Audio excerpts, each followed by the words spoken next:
విద్యార్థినులు స్వీయ రక్షణతో పాటు కష్టపడి చదివితే సమాజంలో మంచి గుర్తింపు వస్తుందని నాగర్ కర్నూలు జిల్లా కలెక్టర్ పి ఉదయ్ కుమార్ అన్నారు. అచ్చంపేట పట్టణంలోని మహిళా శిశు సంక్షేమ శాఖ ఆధ్వర్యంలో కొనసాగుతున్న బాలికల బాల సదన్ను బుధవారం జిల్లా కలెక్టర్ ఉదయ్ కుమార్ సందర్శించారు. గతంలో జిల్లా కలెక్టర్ సందర్శించిన బాల సదన్లో ఉన్న సమస్యలను గుర్తించి వాటిని విద్యార్థులకు నూతనంగా ఏర్పాటు చేసిన మౌలిక సదుపాయాలను వసతులను కలెక్టర్ పరిశీలించారు. బాల సదన్లోని చదువుతున్న అర్బన్ సెమీ అర్బన్ 43 మంది విద్యార్థినుల వివరాలను అడిగి తెలుసుకున్నారు. బాలసదన్లోని చదువుతున్న బాలికలకు ఆధార్, కుల, ఆర్థిక ధృవీకరణ పత్రాలను అందించాలని అచ్చంపేట ఆర్డీఓను ఆదేశించారు.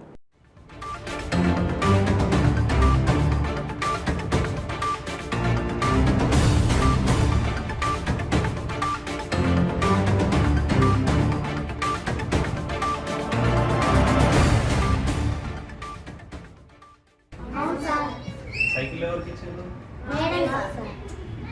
మీకే ఇచ్చిందా? మేడమే కదా. పుస్తకాలు చదువుతారా లేదంటే పుస్తకాన్ని అట్లనే పెట్టే ఉంటాయా?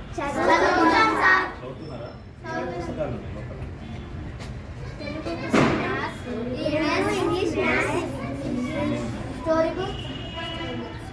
ఫుడ్ మంచిగా ఉంటుందా?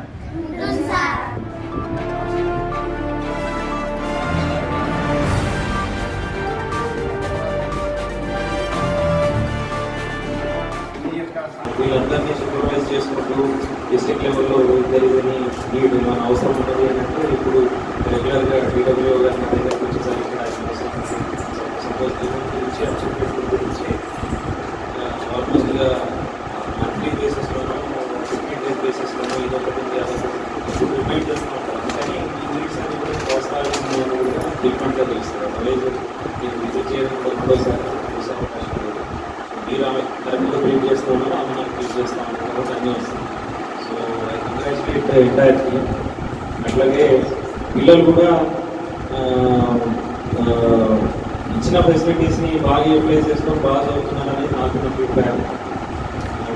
ఇంకా మంచి స్కూళ్ళకు మీరు మీ హోమ్ నుంచి మంచి కాలేజెస్కి మీరు 10th తర్వాత ఎప్పుడైతే వెళ్తారో మంచి కాలేజెస్కి వెళ్తేనే దాని తర్వాత మీ భవిష్యత్తు బాగుంటుంది. కాబట్టి మీకు చదువు పరంగా ఏ అవసరాలు ఉన్నా కూడా మీ మేడం గారికి మీరు చెప్పినారు అని అంటే ఆమె ఇన్స్టూట్ చేసే ప్రయత్నం చేస్తుంది, మీ దగ్గర తీసుకొచ్చే ప్రయత్నం చేస్తుంది. అట్లాగే ఇక్కడ ఉన్నటువంటి అంతర్ స్టాఫ్ కూడా నాకున్న ఇన్ఫర్మేషన్ ప్రకారం